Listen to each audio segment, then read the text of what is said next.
Hey everybody, little food for thought.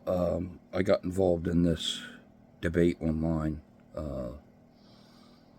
about the welfare system and all that. And I know people have opposing views, and actually they're technically they're both correct. But again, I say everything leads to a paradox where both can't be correct at the same time. That's why we have these debates. And some people are of the opinion that welfare systems should not exist.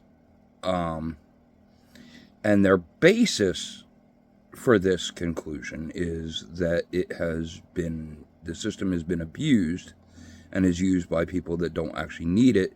So then you have the working class paying for the ones that don't want to work, period. And whereas I understand that frustration, and again, this is what empathy is, it's understanding.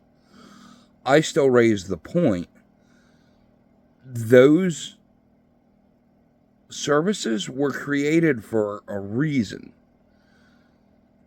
It was for people that struggle. Here's a scenario, right? And I use these same examples in this debate. If you have a couple raising a family, a husband and wife raising, two children, both the husband and wife work, but the husband is primarily the breadwinner. Something happens to him. He gets in a car accident. He dies. Do you think that mother is able to support that household as it's been run immediately after his death? Or do you think she needs a little cushion? And being that they were both working, wouldn't you say they deserve that little help to get her through that transition period till she can get things figured out to stand up and take care of her family? Another example is guy works 20-some years at this industrial plant. All of a sudden, through no fault of his own or fault of the company, it's just one of those tragic accidents, something happens and he gets maimed in the work setting.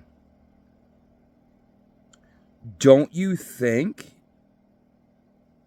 that he deserves, again, not to be supported for life, but something to get him while he transitions and goes through physical therapy and learns how to function again, with a disability, to move on to something that he can do more full time?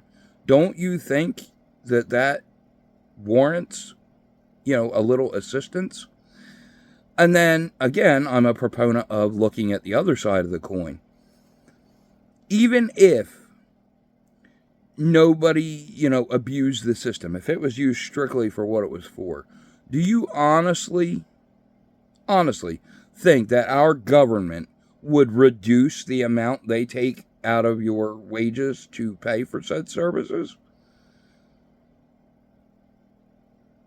I mean, seriously, consider that.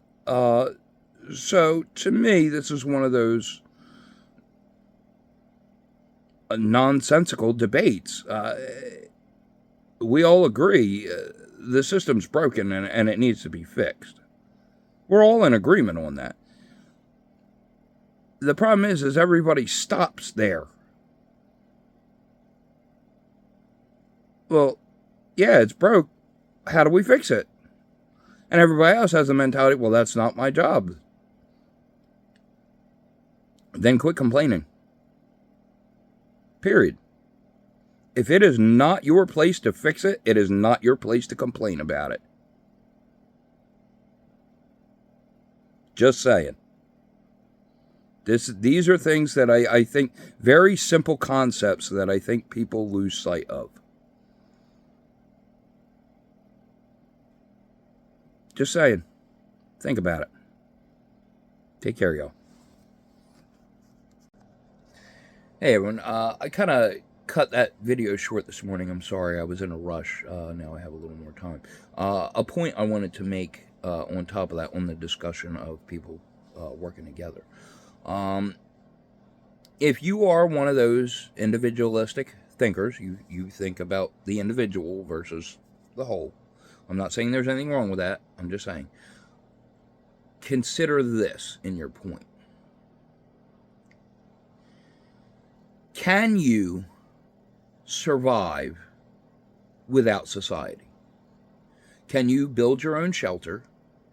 Can you supply your own food? Can you make your own needs, being, clothing, furniture, whatever you need, tools?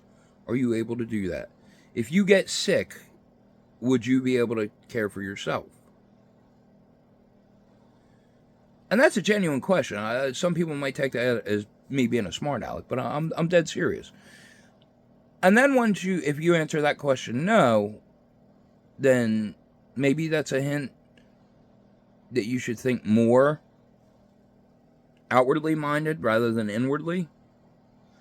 But if the answer to that question is yes, then that raises the next question.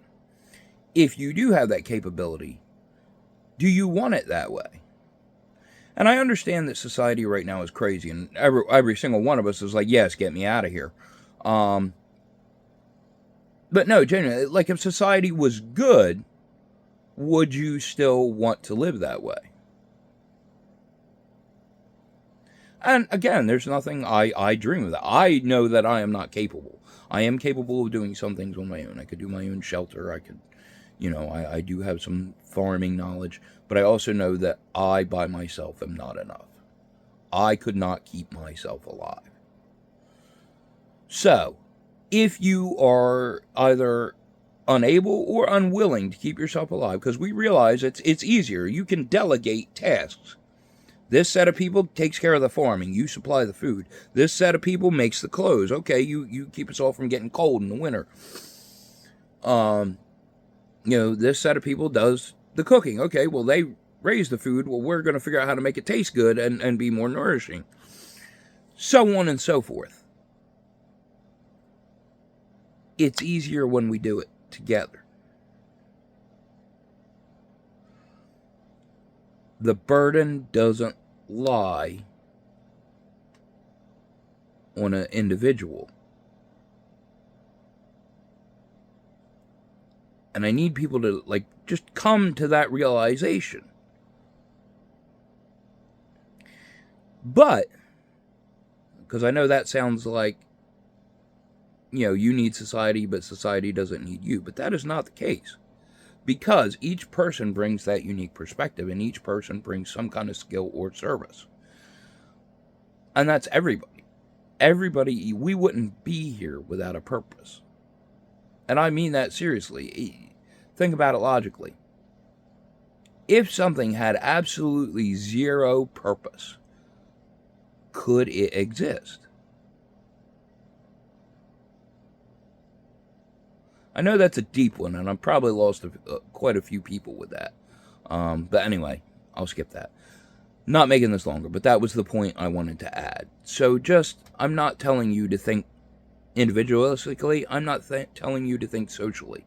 I am telling you to realize your own personal reality and interact accordingly.